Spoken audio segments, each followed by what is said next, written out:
Peter and Zach are not experts, and everything they say should be taken with at least 1 grain of salt. Please keep your ears engaged throughout the whole podcast to prevent rampant confusion.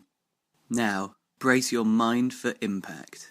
Love of the sun came back again to make it clear that he never said it would need him, and shame on a martyr claiming friends from either perspective. Hello everybody and welcome to Friends and Theory, your weekly dose of sciencey goodness applied directly to the ear. I'm Peter Batstone. And I'm Zach Baru, and we're going to talk about some science news from the week once more, as we always do. Yes. With no surprise twists here. Yeah. Unfortunately, if that's what you're coming for, again, if you're looking for Shakespeare commentary, you've come to the wrong podcast. I'm sorry. That would be pretty good though. Maybe we'll do that next week. Anyway, to start us off, good old Boaty Mc Boatface. Yeah. Do you remember him? The boat? I'm pretty sure he wasn't real. No, he never was, unfortunately. He goes by Sir David Attenborough now, I believe. Yeah. The boat that was named by, was it Twitter poll or just some online poll? And Boaty Mc Boatface. I'm not sure. The point was it was open to the public, and anything that goes to the public in the UK goes to shit. Yeah.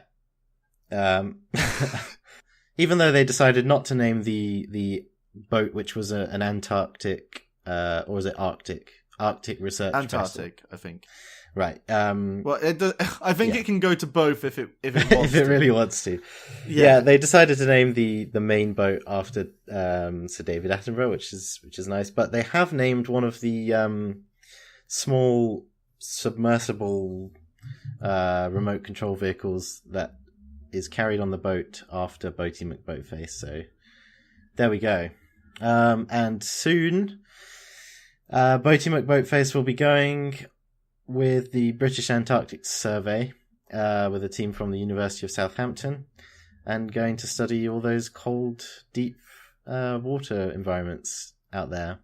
Yeah, apparently the way that Antarctic deep waters, the way the temperature changes is reflective upon global temperature changes because of the way the wind pattern changes. And so they're going to be measuring all of this sort of at the bottom of the sea where it's very cold and dark. And to me, it's a bit crazy, but you know, they know what they're doing. Yeah. If it's got Sir David Attenborough's name on it, it must be good. Yeah. Well, they should come back with some pretty cool stuff. Good old Boaty Mc Boatface. Here's hoping with a name like that, it's destined for success. Yeah. So Zach, do you have any heart problems? Well, I do now. Why? What's going on? No. Well, in an article published by La Biotech, a company called T-Genix, I'm not really sure how to pronounce it. It's T-I-Genix. Right. They've announced a cardiac stem cell therapy called AlloCSC-01 in typical, science rolling off the tongue. Yeah, that's real format. catchy. Yeah. Delightful.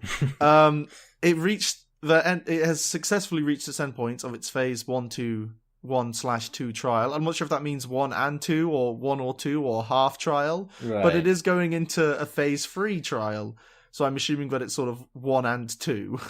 Okay. And so what this technology... Okay, in short, it's you're taking stem cells out of a donor, you're cultivating them, you're activating regenerative pathways in this culture, and then you put it into somebody else's heart, and it regenerates the tissue. And it's not the first time someone's played around with stem cells and cardiac treatment. Right. But it actually works, and that's a pretty big deal. And it's also fairly safe, and it's been shown to reduce, infarction sizes. Yeah. And it does actually enhance cardiac function. So that is very good. Sweet. So, Zach, if you have a heart attack, you might be okay. Okay. Great. I'm just going to stuff my face with, lard and... that's stuff, today's diet advice. Don't worry about it. Don't worry about it. So, what else has been going on? You got another one? Or shall I go? Yeah. Okay, so more hard medicine science. Okay, give it to me. The University of Cambridge and the Thomas Jefferson and Louisiana Universities of America, which is a country you may have heard of, they did a study looking into oral vaccination for Ebola in chimps and gorillas. And this is really interesting. This is the first time I'd ever heard of it, but roughly a third of all gorilla deaths in the last 3 decades have been caused by Ebola exclusively. That is surprising. I'd never heard that before. The point is, if this were the same, put it in human perspective, it would be like an absolute pandemic sort of level of deaths. Yeah. And very serious. As gorillas and chimps are already endangered, and so if a third of them are all dying to one thing, it's a good idea to research it. So unfortunately, the way we experiment with chimps in what we consider the developed world. The laws changed midway through this experiment, sort of tightened up again. So in one of the last sort of chimp research facilities in the United States, they only had 10 to work with, but they gave 6 out of 10 of the chimps the vaccine. It's oral vaccine, so you just give it to them, yum, yum. And it worked, 100%. They all expressed robust immunity without side effects under 28 days. Unfortunately, that was ultimately when the study had to be shut down, and the facility closed. Right. Which is a real shame, but there's a lot going on. There is with some difficult stuff when it comes to ethics. testing, specifically medical things and ethics, because that could be really helpful, but equally, one of the scientists was saying it's so frustrating because in an ideal world we wouldn't have to experiment on them, but in this situation we could be saving millions of them in the wild, because if you're experimenting on wild chimps, you have to rely on them being inquisitive or friendly enough to come close to humans, and then also get shot and then catch Ebola and then come back. yeah, it's not the best, but some hope there in that story. So no, the key thing is Ebola vaccine that worked in chimps. Yep. Cool. And gorillas. Nice. It says and gorillas. So it's very promising, but it's also a bit bittersweet, I suppose. But it brings up one of those El Clasico science ethic debates. Zach, let's move away from biology. What have you got for me? All right. Okay, how's this? Some scientists from University College London have done some tests about getting things really cold. I think we spoke about this briefly. Yeah, I also remember we didn't really know what we were talking about. So no. And, don't hope too hard that it's going to be better this time. But basically, these guys have been working towards proving the third law of thermodynamics. I think is basically, it's to do with very, very low energy systems. So they were figuring out stuff to do with that, and they've proved that it's impossible to reach absolute zero. So it's impossible to reach the coldest sort of theoretical state. Oh man. Because it would take an infinite amount of the cooling process to reach that state, which would take an infinite amount of energy and time. So it's well, doesn't that just mean really... with our current, could that be potentially with our current technological limitations, it's impossible?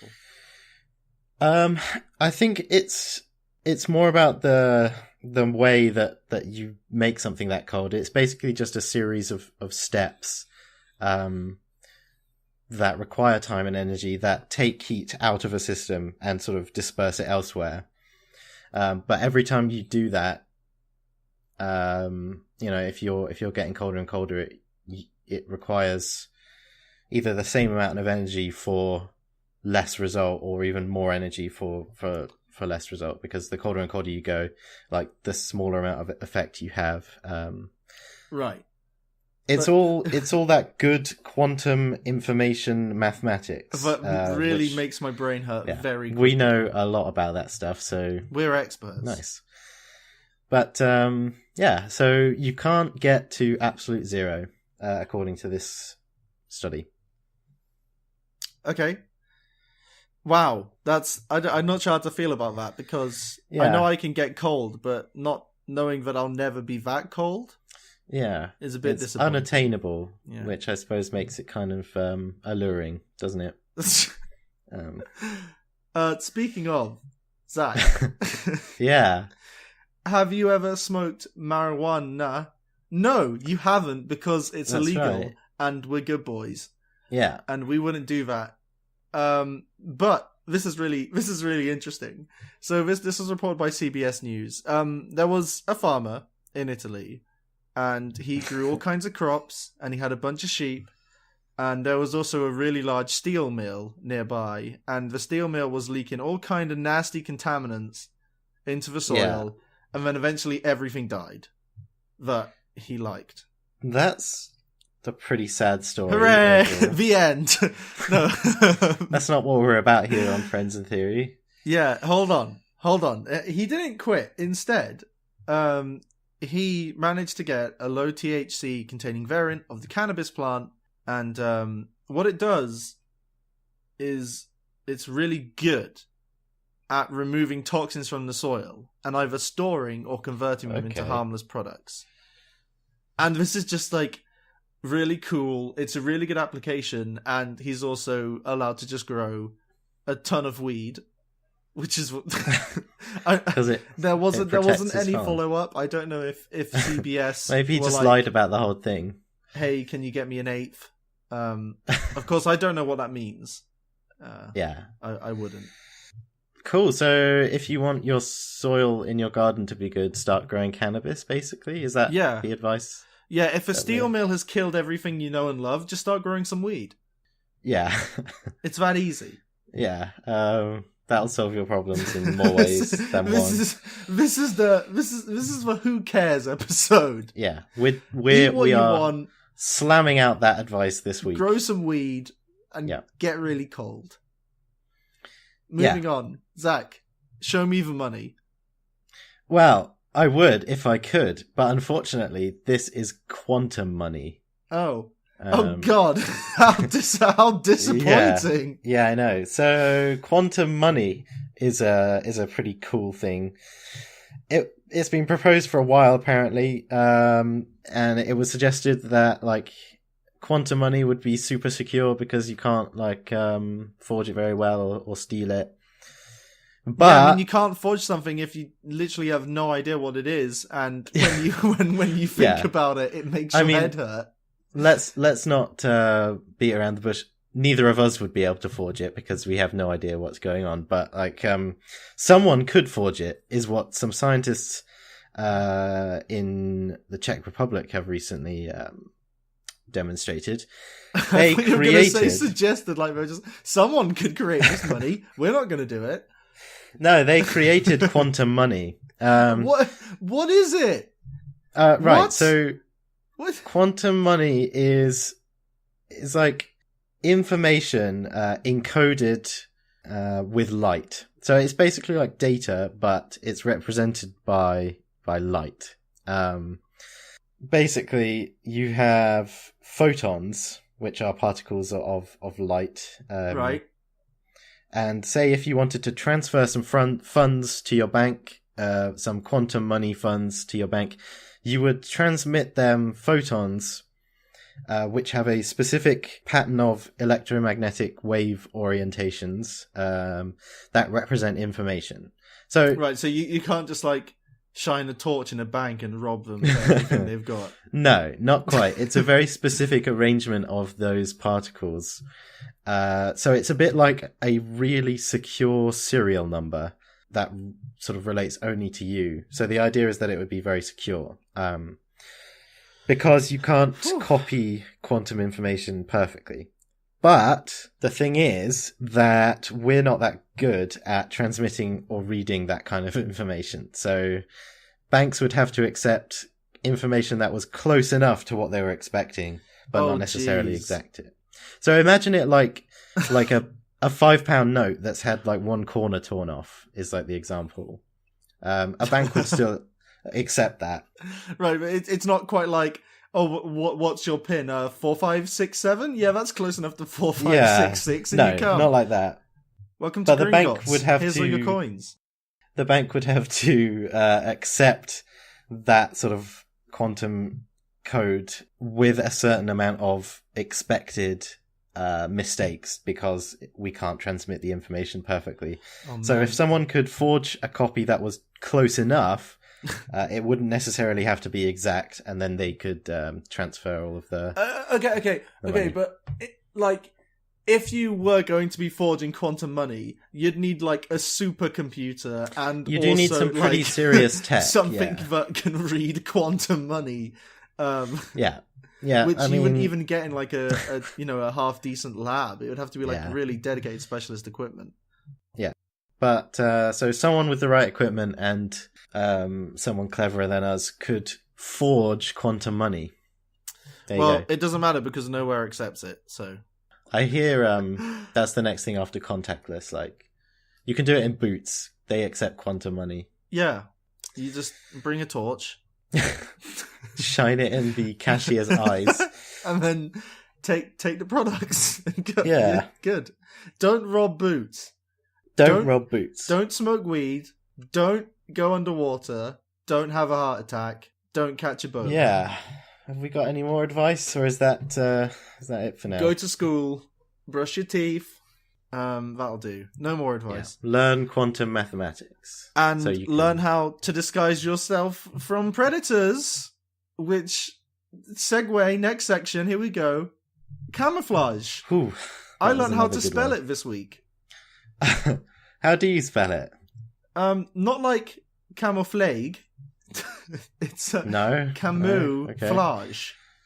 Okay. Which was interesting. I've been wanting to talk about this for a while because it's something I think is it's so cool and it's so unique and widespread everywhere. And so I Right. wanted to do some research into it. So the basic premise is you don't want to get killed or eaten. Even if you're like an apex predator, you have to sleep sometimes, and someone might just come in and jack you up and take your torches and Yeah, quantum money. and steal your money, yeah. Yeah. So that's why, I was thinking about it. Why do predators like owls, like bird predators, like raptors and owls, they aren't like sky blue, which is what you think they would be if it was like 100% predator time. Yeah, But okay. They've also got to be in trees and like sneak around, Yeah. Predator and prey, everything is camouflage to make it just a little bit harder to see. In fact, I'd argue we're pretty much the only species that doesn't really have any sort of natural camouflage. Yeah, that's true, I guess, when you That think about we it. don't really Unless have much pressure for it. we just evolved in some sort of weird fleshy world. Yeah. This It's all isn't. sort of... This isn't. Let's not talk about how much of a fleshy world this is. Let's talk about different kinds of camouflage. Zach, can you Yeah. name me some really cool camouflages? Oh, like the kind that like you get on kids' shorts and stuff. Yeah, so you're talking like a military design. like olive drab. Yeah, olive drab. just khakis. Yeah, that kind. Yeah, it looks super cool, and it makes everyone in primary school think you're the most badass kid ever. Okay, here's the thing. If you're just wearing like one color camouflage, that can work. It all depends on what your surrounding is.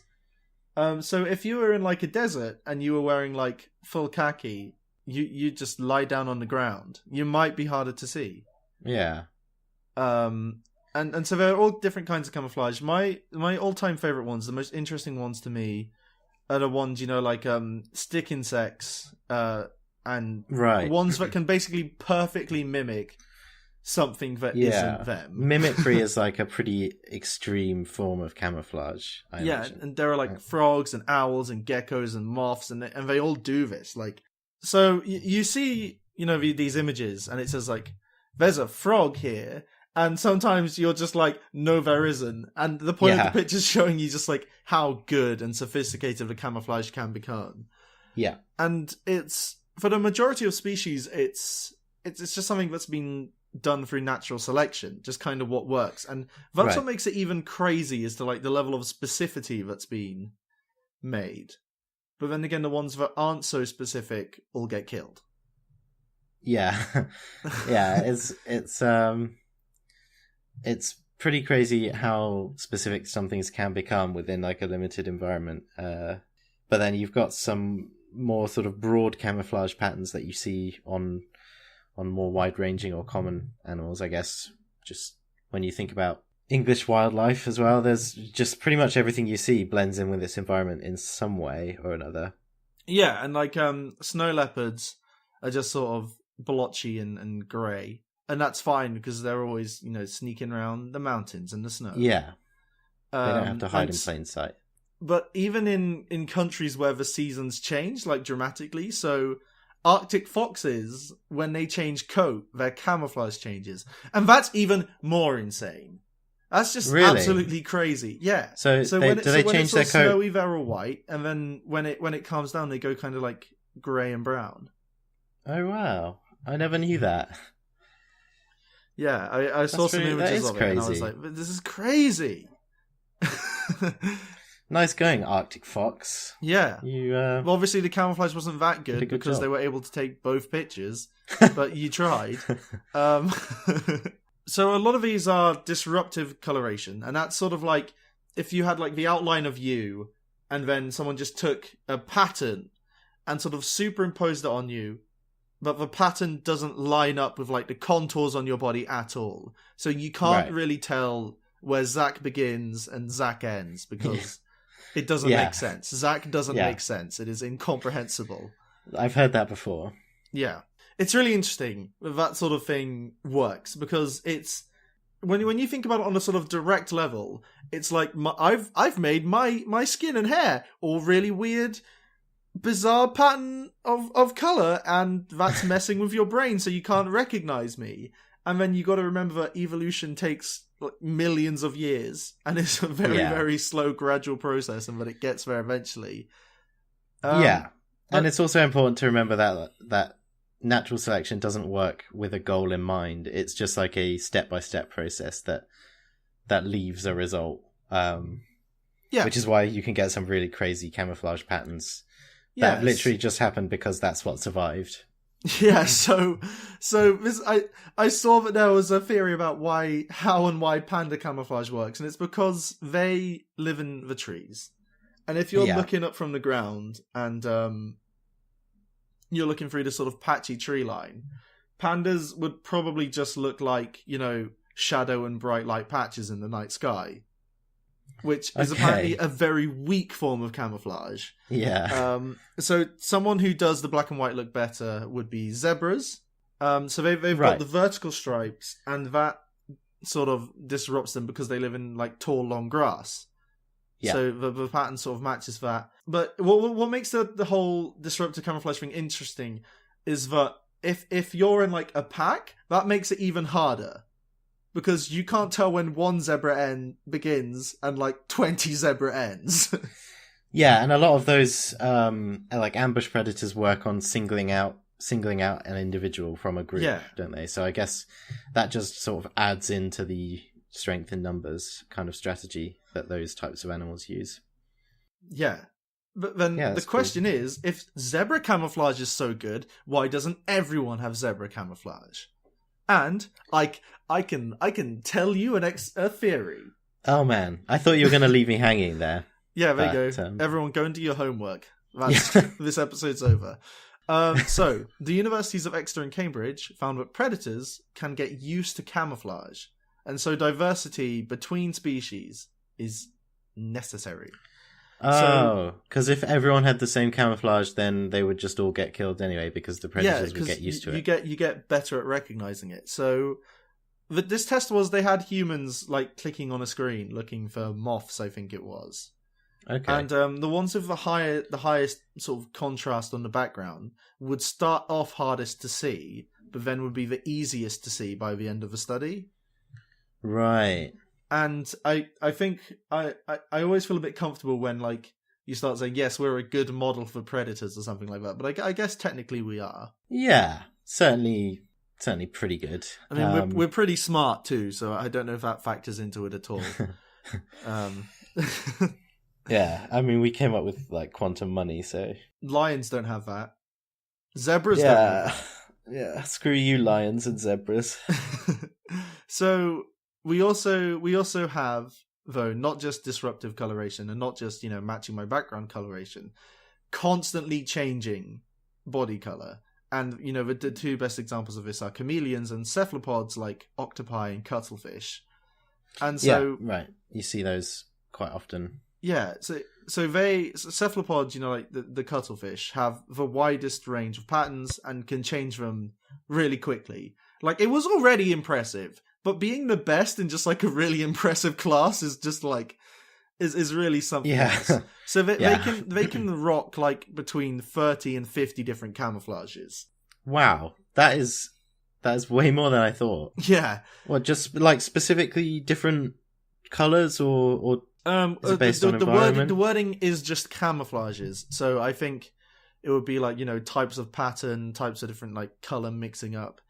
And what made this even more interesting was I found an article on Science Daily that was saying that cuttlefish is the study had been done into cuttlefish, and it was saying that they can create really good camouflage while also apparently being colorblind. Okay.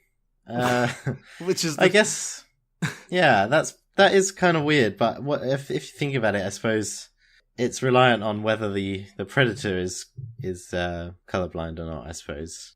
Well, here's the thing. The way they did the test was they had sort of checkerboard patterns with, different color schemes and contrast differences that were all within the sort of visual spectrum of the cuttlefish.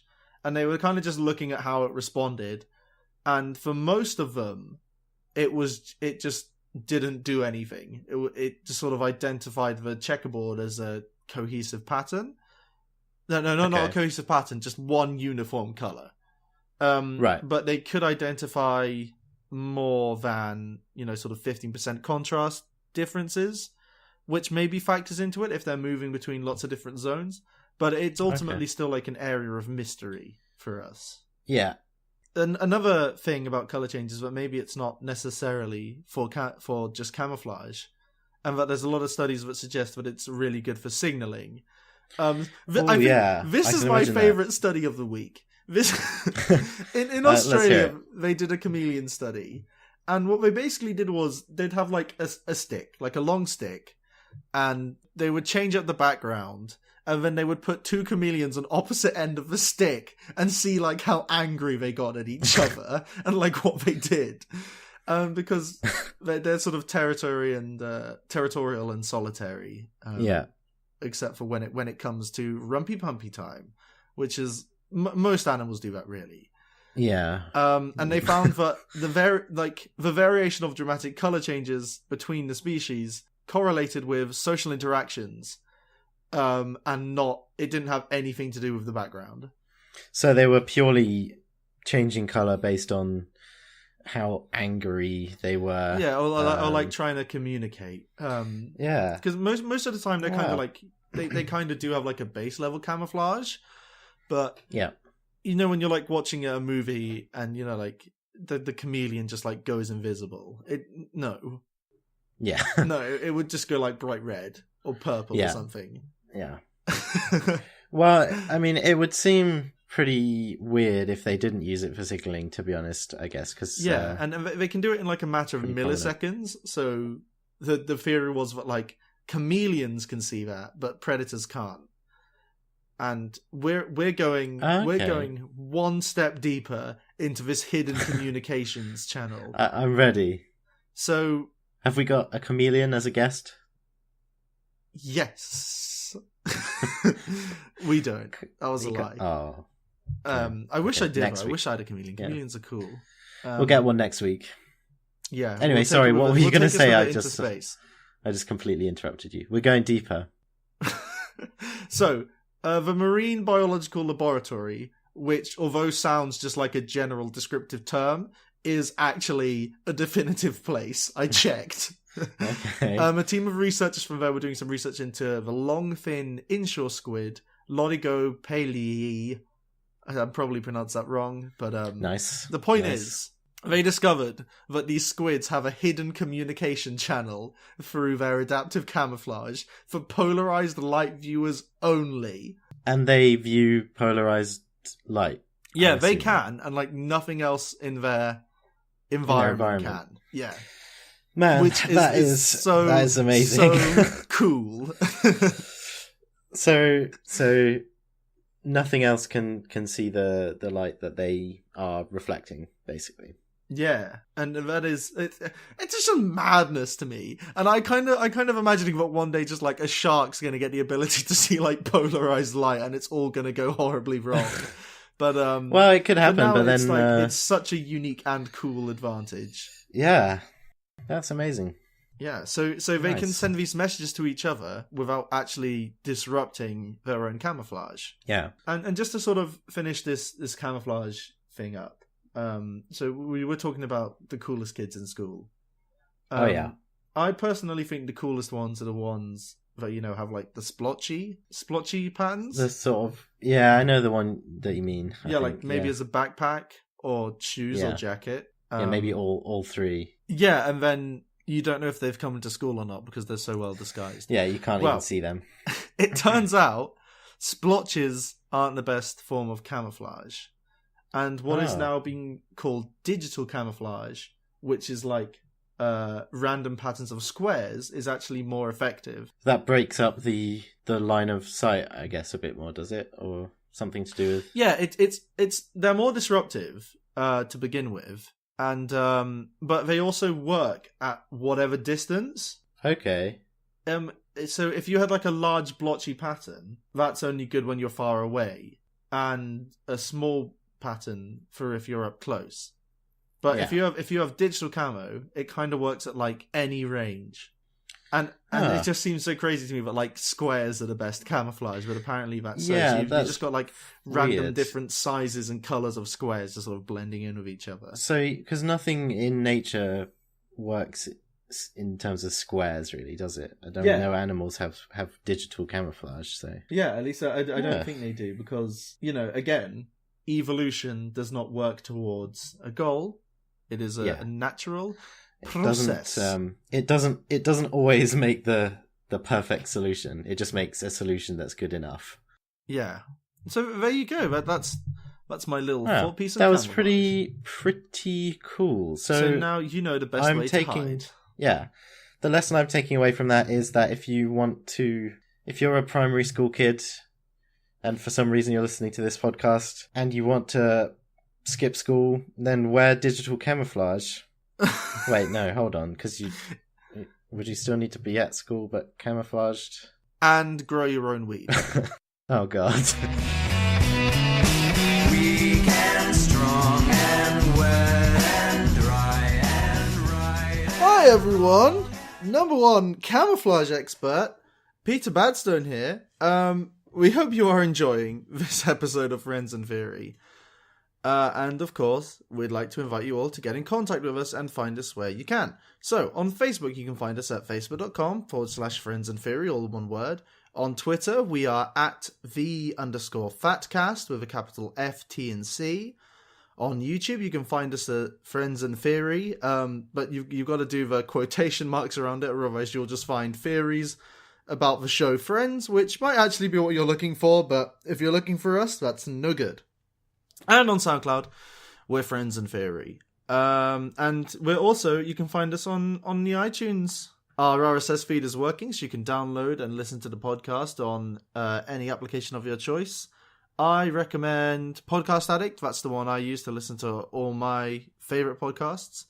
And so yeah, if you think we're deserving, please rate the podcast, give us any feedback you've got, and if you think there's anyone else who would enjoy this, please share it with them. It's our best way of getting out there.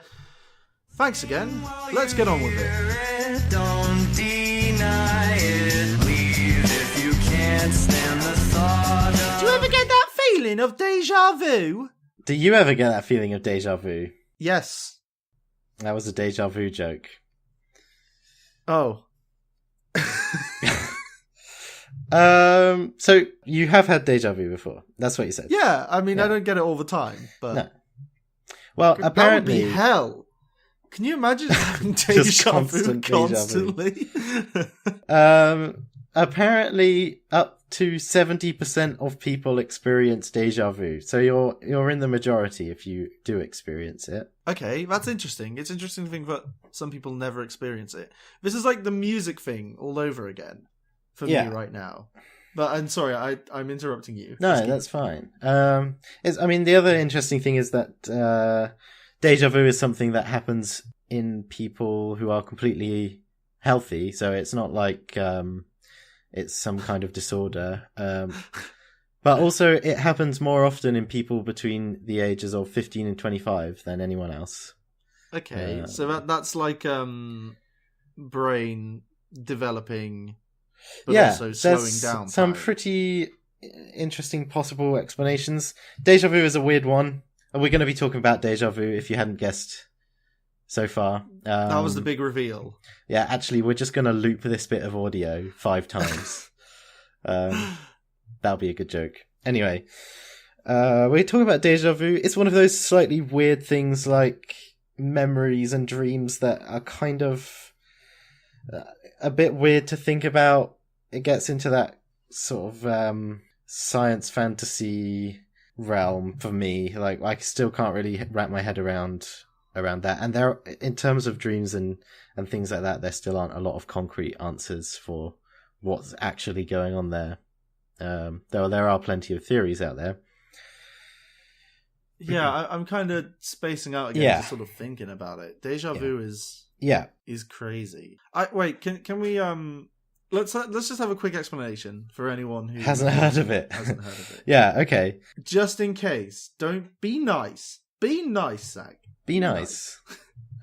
You've heard this before. No.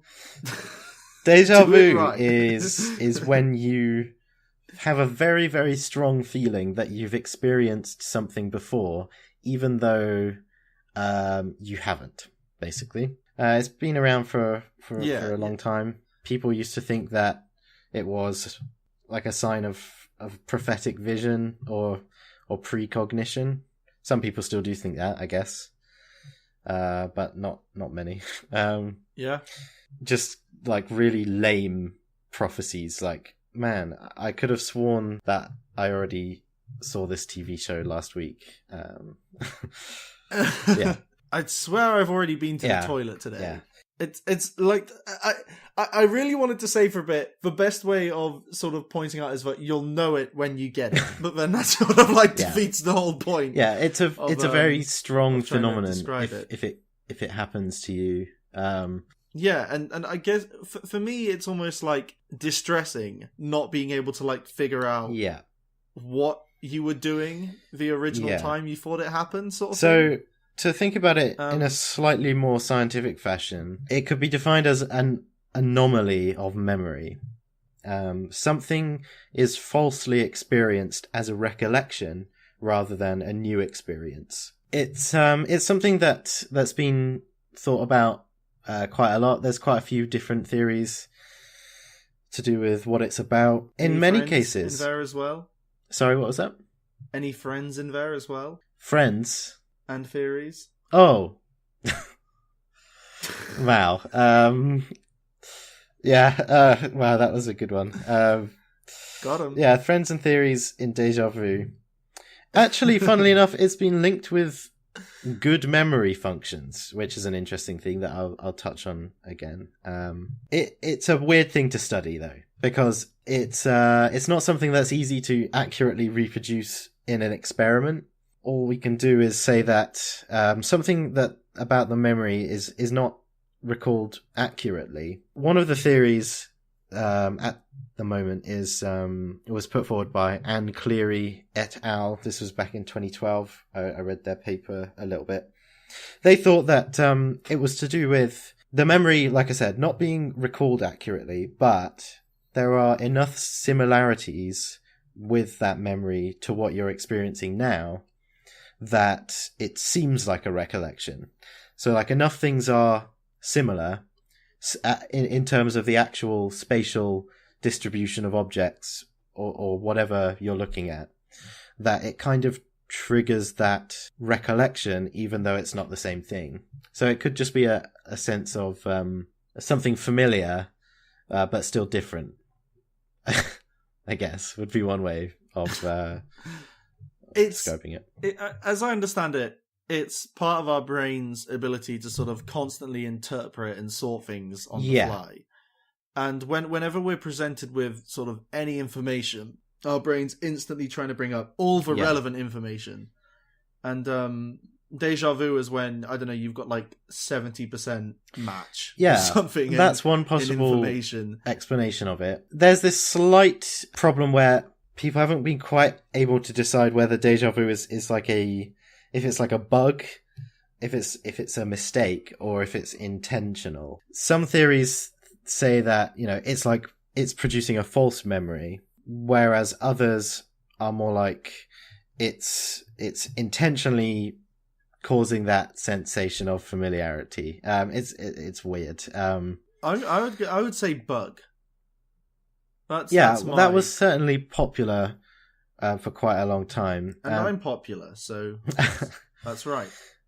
The main driving sort of argument behind that is to do with how memories are stored and then subsequently recalled.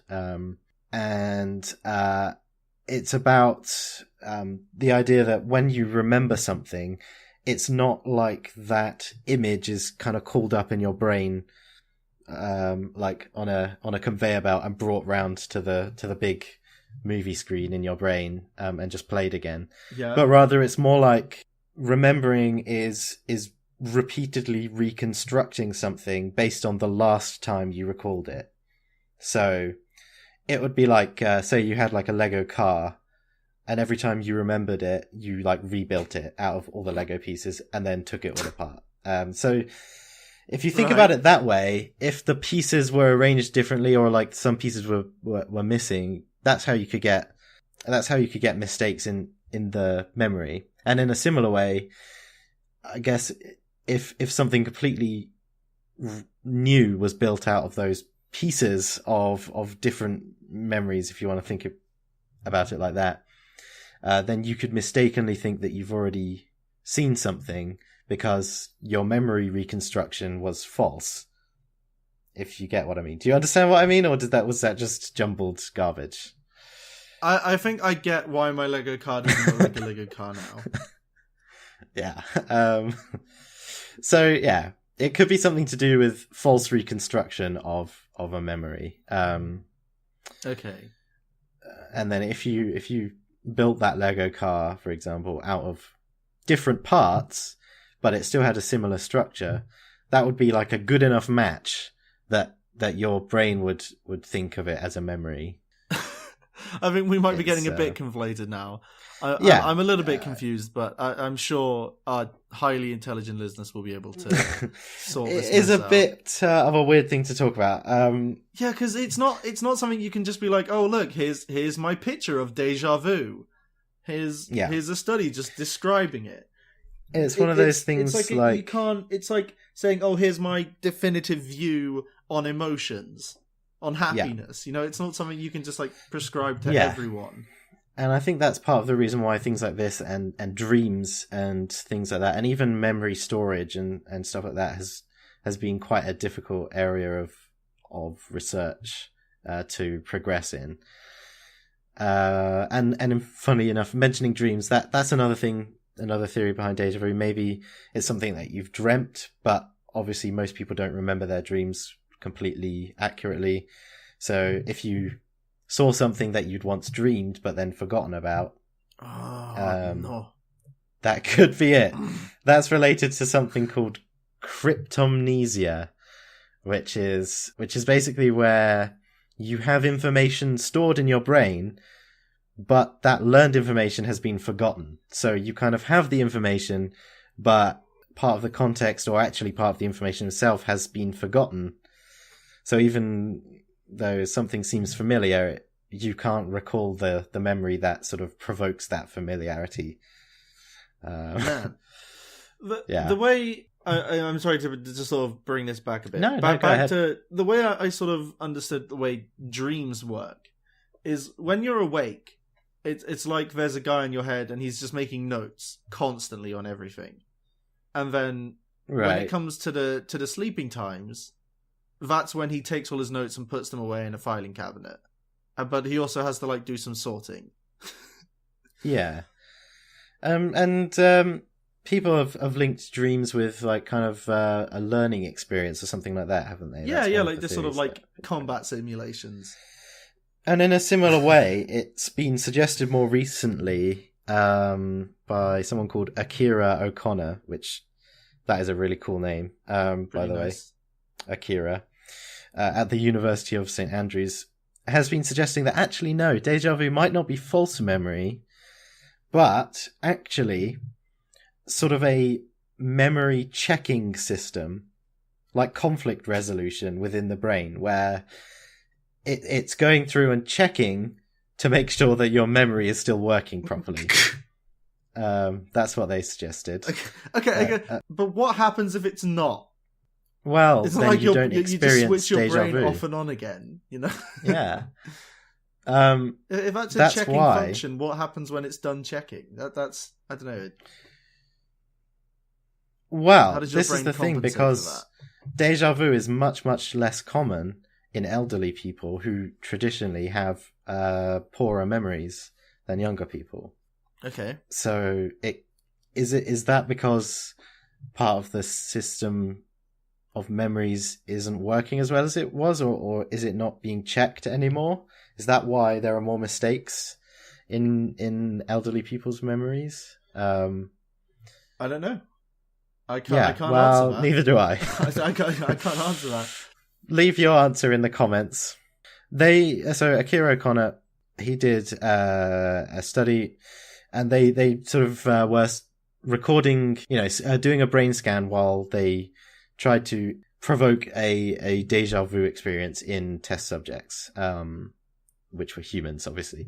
Oh my goodness. They found that the frontal areas of the brain were active during this process, rather than areas more traditionally linked with memory, such as the hippocampus, which is one of those memory-linked areas. I don't really know much about brain science. Yeah, I think that's clear. Let's just keep chugging through. Yeah, so the frontal area is more associated with decision making than memory. So perhaps it's an intended process in the brain, which is checking all of those memory functions. That's what they suggested. And I said earlier that it's difficult to invoke déjà vu in an experiment. The way they tried to do it was by first invoking a false memory by telling a bunch of people some related words. So, for example, they would say bed, pillow, night, things like that. Right. But they wouldn't say the word sleep. But then when they asked them, the subjects thought that they had heard the word sleep, which is a false memory. In terms of déjà vu, they did the same thing, but before they asked them what words they'd heard, they said, they asked them, have you heard any words beginning with S? To which the subjects replied, no, we haven't heard any words begin with S. But the word sleep still felt familiar. Oh my as if God. they had heard it. Yeah. That's so, cool. That's cool. Stamp that, mark it down. That's cool. Yeah. And with this sort of thing, you can never be too sure whether it's a fully, accurate study. I can't remember how many people they were testing, but it is something, and there isn't much experimental evidence in terms of this sort of thing. So it's an interesting one to talk about. Man. But yeah, so déjà vu. Could it be precognition? Could it be prophecy? Maybe a past life experience? No. Or it's lies. Yeah. Life is nothing but a dream. Row your boat. Yeah. I feel like that's not a positive way to end this, really. It's if you get déjà vu, your brain's checking things out, and if you don't, yeah, I don't know what to say to you. It might be breaking slowly. Who knows? Yeah, but it's pretty cool anyway. So that's positive, it's an I guess. Speaking of déjà vu, and, thinking that we've done something before, we're going to talk about AI again, because we just can't get enough of those robots. Yeah. So I feel like we're really getting the hang of these segues as well at this point. Yeah, we're getting real smooth. So the robots can run really fast. They can jump over a table, pick the heavy thing up. They can smell. They can smell. Now they can flip burgers. That is a step too far. I feel like, yeah, honestly. How do they do this? Okay, so Miso Robotics have made a burger flipping robot called Flippy. Great name, very inspired. Yeah, that's a good name. It can grill, it can prep, it can fry, and it can plate. Though all of these are described as assisting. Okay. So the main point here is that this robot has already been given 50 jobs at Cali Burgers across the United States. And I had a brief look around the site, and all I could find was a sort of like 14-second video of the AI apparently in action. And I wasn't actually sure if it was legit or not, but at this point you've already purchased 50 robots that can flip burgers. As long as they get taxed, I guess it's okay. I'm not really happy with this sort of thing, I'll be honest. Well, we've spent all this time kicking over robots and stuff, and making the internet teach them how to be Nazis, and now we give them like minimum wage jobs in fast food joints. Why must we make the robot human race relations so bad? Yeah. But if they can flip a burger, what if they get a bigger robot that can flip, say, a car full of orphans? Yeah, I mean, we're almost there. We're almost there. Also, I mean, they could combine the kind of personality aspects of AI, and like the functional aspects, make some kind of amazing robot maid or butler. No, because then they'll just get angrier. Like actually make them subservient. Yeah, teach them how to act like slaves. No, that goes wrong in every single movie. So we can't do that. But no, the thing is about this is that one of the sort of comments on it was just like, yeah, these robots will never burn your food or even, spit in it or something. Which I guess is true until, like, eventually we just get like a big the spit glob functionality. Of oil. Yeah. Yeah. But it is, I think it's cool, but at the same time it's kind of sad again. I always hate people being put out of job by, something rather than someone. Oh, I thought you meant it was sad for the robots. No, I don't feel anything for robots. That's why they're going to rise up and destroy us. They're going to flip my car. Yeah. With no disrespect to the end.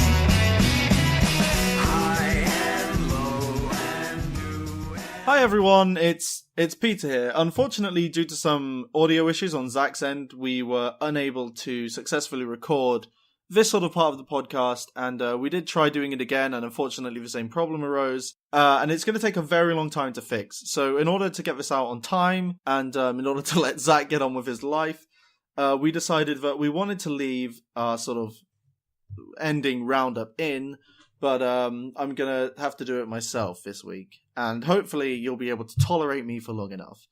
So I have a question for everyone. How would you act if you thought the world was going to end? Because this is something that researchers have been trying to figure out, without actually ending the world. And so a team of researchers, I think based in Spain, we're working with a beta test of a new game, Arcade, which is sort of in a beta testing phase. So the players had 11 weeks to play the game, and at the end, they all knew the world was going to reset and they were going to lose all of their progress. So their activities were recorded, and by analysing 270 million records of player activity during this test, they discovered that towards the end, most players just gave up on progressing themselves and actually became more social. With only a few outliers becoming aggressive or going on killing sprees. It does, when you think about it, like, what's the point of trying to, like, solidify anything or secure or progress yourself if you know that nothing's going to matter in a few weeks.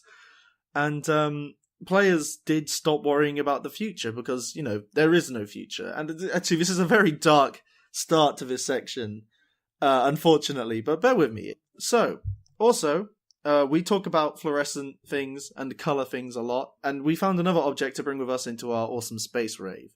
So this was a study published in the Proceedings of the National Academy of Sciences, which is a South American journal, I believe.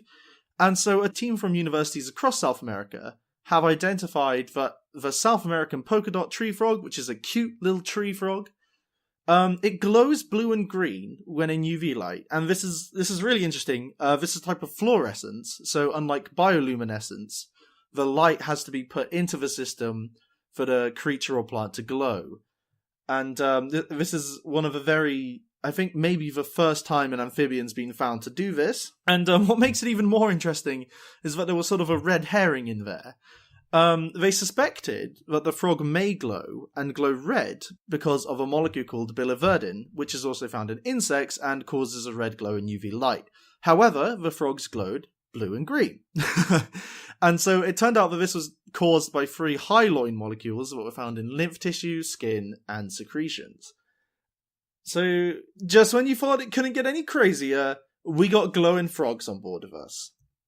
Next up, we have a study, and unfortunately I don't have a lot of information here, but this was published in New Scientist, and it's based on male banana fiddler crabs. And these crabs, basically, one of their hands is just massive and yellow. Like, you'll look at these pictures and it looks like their claws are the same size as their goddamn bodies, and the other ones are just the same size. And they were looking into sort of behaviour and, mating rituals and stuff. And they found that the crabs were sort of smashing their hands into the ground repeatedly to create a sort of vibration or sound. And women would hear this, and from that they'll be able to tell, how fit the male is, and also how big their house is. Which, it's something I'd like to see people doing. It doesn't work for me very well. You may sometimes just hear me punching the wall and shouting, "Look how big my house is." But the deal here is that, in theory, a healthier male crab will have bigger claws, be able to hit the ground faster, and also be able to dig a bigger house for the female to lay eggs in. And it also means they don't have to go outside and swing their massive arm around to wave to females. They can just stay in their homes and create these sounds. And it's just sort of this really sort of unique behavior that we're discovering. And it's really interesting to me. And hopefully, you'll find love in 2017. And so finally, just to sort of wrap up this wrap up.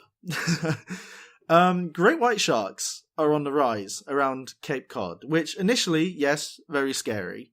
But there hasn't been a fatal great white shark attack since 1936, so there's really not much to worry about. And I'm sure some of you have heard of Cape Cod.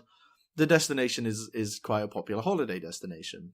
An article published in National Geographic, the Massachusetts Division of Marine Fisheries has been measuring great white shark numbers since 2014, which isn't that long ago. But we've known that shark populations declined massively between the 60s and 80s due to hunting, and there wasn't a hunting law passed until 1997. So, in 2014, they managed to count 80, and in 2016, they managed to count 147. And this is really good news. Again, it's not a 100% accurate way of measuring it, but it's pretty good. It's pretty promising. What makes this really sort of stand out to me is that with Cape Cod being such a popular destination, there have been reported seal attacks within 100 meters of the surface. And I don't have the guts to, swim in deep water without getting scared that, there's something you can't see underneath you. But I imagine in around the coast of South America, the water's a lot clearer.